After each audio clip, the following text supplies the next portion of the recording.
Olá, meu nome é Leandro, eu sou professor de ciências e a aula que eu vou apresentar é sobre resíduos sólidos.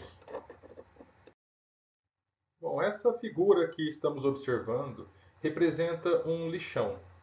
O lixão é a disposição do lixo ao céu aberto de forma incorreta. Cerca de 30% dos municípios do Brasil ainda utilizam esse tipo de estrutura.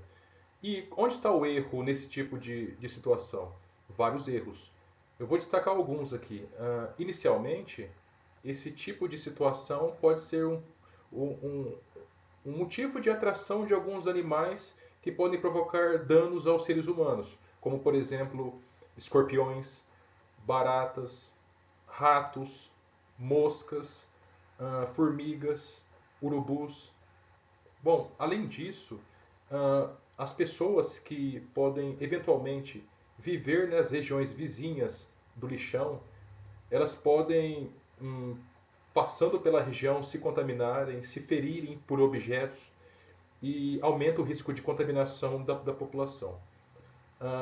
Essa forma de exposição ela é incorreta também porque ela está exposta ao ambiente.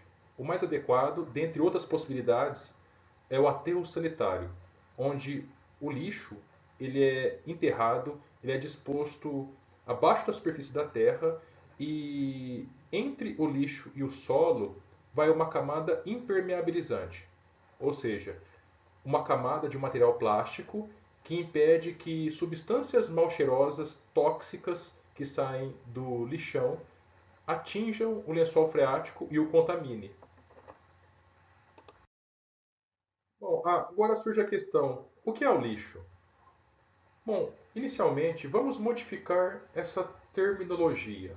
Ao invés de tratarmos como lixo, vamos tratar de resíduo como resíduo sólido. Por quê? Resíduo sólido é uma palavra, é um termo que caracteriza melhor o significado desse material. Além disso, a palavra lixo carrega um certo preconceito. Bom, entendendo que a partir de agora o termo correto é resíduo sólido, o que compõe os resíduos sólidos, que são dispostos em locais próprios nas cidades e nos municípios?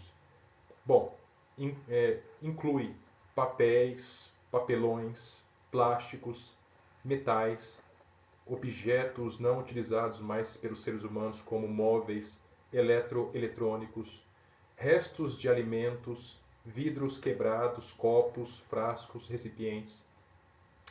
Então, do modo geral, a gente pode caracterizar resíduos sólidos como objetos, substâncias, materiais ou bens utilizados pelos seres humanos na sociedade até um certo momento que já não é mais útil e tem que ser descartado não na rede de esgoto, não é o local mais adequado, e sim em locais apropriados, como por exemplo o aterro sanitário. Bom, nessa figura representa tipo de lixo eletrônico muito comum na sociedade atual, sociedade contemporânea. Nessa figura, um acúmulo de resíduos sólidos numa praia e alguns garis coletando esse material. Aqui, resíduo industrial também, típico de montagem de estruturas de iluminação pública. E aqui, por fim, resíduos da construção civil, também muito comum e à disposição correta nessas caçambas nos municípios. Bom, agora surge uma questão: qual é a produção num país grande, num país populoso igual ao Brasil? Qual é a produção anual de resíduos sólidos? E diariamente? E por habitante? Qual que é a produção de resíduos sólidos por habitante anualmente num país igual ao Brasil? O objetivo desse slide é explicar isso. Resíduos sólidos em números. Bom, segundo dados publicados pela Pesquisa Nacional de Saneamento Básico, que foi uma pesquisa encomendada pela Associação Brasileira de Empresas de Limpeza Pública e Resíduos Especiais, o Brasil produziu no ano de 2017 cerca de 78,4 milhões de toneladas de resíduos sólidos. Bom, se nós pegarmos essa quantidade, 78,4 milhões, e dividirmos pelo número de dias que tem um ano, a gente obtém a produção diária de resíduos sólidos, que deu 215 mil toneladas por dia. Agora, se pegarmos esse valor e dividirmos pela população do Brasil naquele ano, em 2017, que segundo o IBGE foi de 207 milhões, isso dá aproximadamente que por dia cada brasileiro produz cerca de 1 quilo de resíduo sólido. Lógico, tem alguns aspectos que devem ser considerados. O Brasil é um país com grande desigualdade social. Qual o significado disso? Tem pessoas que ganham muito, têm um poder aquisitivo maior e outras recebem menos. Ou melhor, vou corrigir. Muitos têm um poder aquisitivo baixo e poucos têm um poder aquisitivo alto. Esse pessoal que tem o maior poder aquisitivo tem o maior poder de consumo. E quem tem o menor poder aquisitivo, o contrário, consome menos. Quem mais consome é quem produz mais resíduo sólido. Então, tem pessoas que vão produzir mais de 1 quilo e pessoas vão produzir menos. Outro aspecto importante é que no Brasil e em todos os países do mundo, a atividade industrial, as indústrias, são os grandes produtores de resíduos sólidos. Então, esse valor, grande parte dessa quantidade produzida no Brasil desse ano e nos demais anos também, foi motivada pela atividade industrial. Bom, agora vamos falar um pouco sobre a classificação dos resíduos sólidos. Bom, os resíduos sólidos, eles podem ser classificados em dois tipos. Primeiro, resíduo sólido urbano, ou seja, aquele resíduo sólido produzido na área urbana, que pode ser de atividade industrial, comercial, doméstica. O segundo grupo é resíduos de serviços de saúde, ou seja, produzido por hospitais, clínicas, laboratórios, que é um resíduo especial que é necessária uma destinação especial, por isso ele é classificado diferente, separadamente do resíduo sólido urbano. No que se refere aos resíduos sólidos urbanos, nós podemos classificá-los primeiramente em comercial, que são os resíduos de atividades comerciais, como lanchonetes, lojas de diversos tipos, supermercados, industrial, de indústrias, lógico, varrição, ou seja, a limpeza pública, a limpeza dos resíduos sólidos que se acumulam nas calçadas, nas ruas, podas, que é o corte de vegetais na área urbana que está crescendo em excesso, como por exemplo capim, como por exemplo árvores. E por fim, resíduo sólido urbano doméstico, que é aqueles que são produzidos no lar, dentro das residências das pessoas. Bom, esse gráfico ele discute quais são os tipos de resíduos sólidos urbanos produzidos no Brasil. Esse gráfico foi publicado pelo Instituto de Pesquisas Econômicas Aplicadas, o IPEA, no ano de 2012. Então, ele representa informações desse ano. Nós temos uma coluna, uma linha na vertical, que fala sobre o percentual de resíduos sólidos urbanos. E na horizontal, os diferentes materiais que foram observados, ou seja, matéria orgânica. Essa matéria orgânica pode ser restos de alimentos, né, domésticos, pode ser provenientes da indústria agrícola, por exemplo, da pecuária ou da agricultura. Falamos sobre o segundo, plásticos. Terceiro, papel, papelão e embalagens Tetra Pak. Essas embalagens Tetra Pak são embalagens que armazenam alguns alimentos líquidos, como por exemplo leite, essa caixinha de leite, muito comum, né? Suco, algumas sopas também. Foi observado também o percentual de vidros, metais e mistura dos demais resíduos sólidos urbanos. Né? Foi observado que a maior produção de resíduo sólido urbano no Brasil é de matéria orgânica, que corresponde a 51,4%, ou seja, mais da metade, muito mais que a soma dos demais resíduos produzidos. Né? E isso certamente é pela atividade agrícola intensa que tem no Brasil. O segundo resíduo mais produzido são os plásticos, com 13,5%. Depois, papelão, papel e Tetra Pak. Seguido de metais, com 2,9%. E vidros, 2,4%. A soma dos demais resíduos sólidos produzidos deu 16,7%. Agora, falando um pouco sobre os resíduos produzidos a partir de atividades industriais, algo que observamos muito na nossa região, o tipo de resíduo proveniente da queima de cultivares agrícolas, como a cana, a formação da fuligem. É um resíduo que é um problema sério no nosso município, né? Na sequência, caixas de papelão. Quase toda atividade industrial, se não todas, utilizam papelão, resíduos de vidro, vidros quebrados, garrafas PET,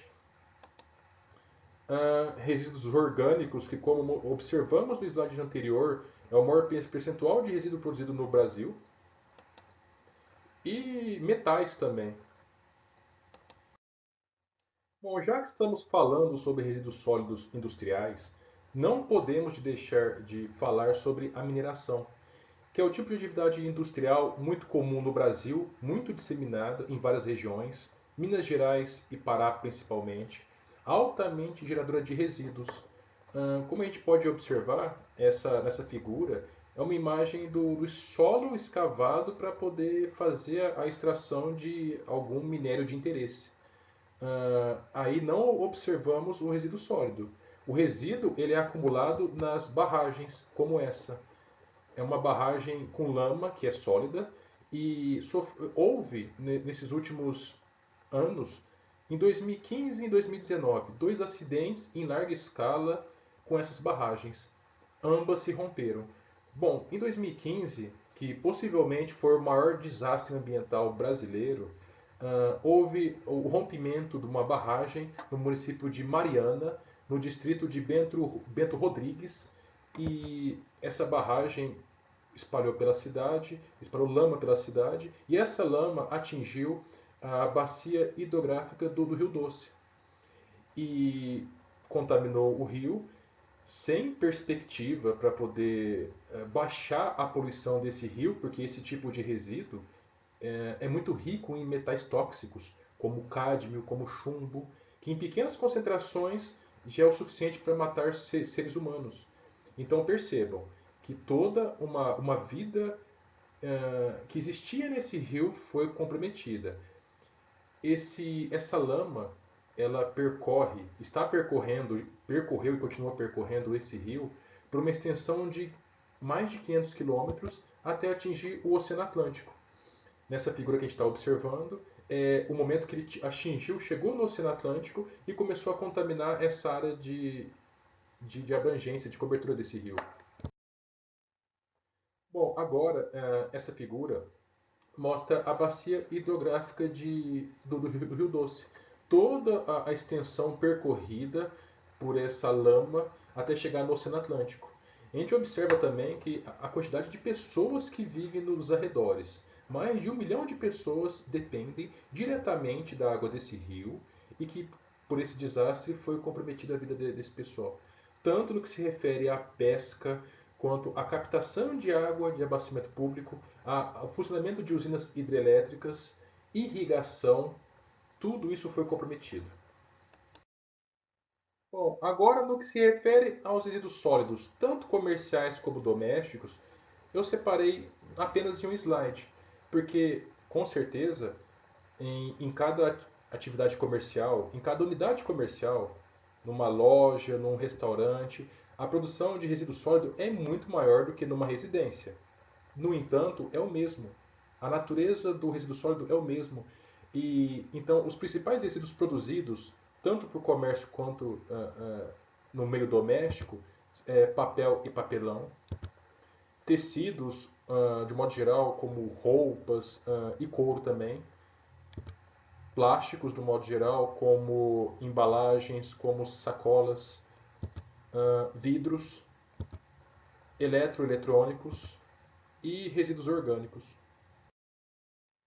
Bom, outro tipo de resíduo produzido em grande escala nos municípios são provenientes tanto das atividades de varrições quanto podas. Nessa figura, dois garis varrendo uma rua no município. Embaixo também, acumulando resíduos sólidos para poder ser retirado posteriormente com caminhão. Nessa figura à direita, já são podas feitas em capim, que está crescendo em excesso, em árvores também. Bom, agora no que se refere aos resíduos sólidos provenientes de serviços de saúde, nós podemos classificá-los em resíduos hospitalares ou laboratoriais, em clínicas médicas e veterinárias, serviços como o oferecimento de serviços de tatuagem ou de acupuntura, necrotério e funerárias, e drogarias e farmácias. Esse tipo de resíduo é importante que haja um controle especial, porque neles são gerados, por exemplo, seringas contaminadas, frascos de medicamento com resíduos, com restos que podem apresentar toxicidade, tanto ao ambiente quanto às pessoas que possam manusear. E até restos orgânicos também, como proveniente de uma cirurgia, de um transplante. Esses restos têm que ser descartados adequadamente. E nesse slide, um exemplo de um descarte inadequado de resíduos provenientes da saúde, da área da saúde. A gente pode observar seringas, frascos de medicamento com resíduos, enfim, totalmente inadequado o descarte dessa forma. Bom, pessoal, espero que tenham gostado do conteúdo. Ótimos estudos a todos.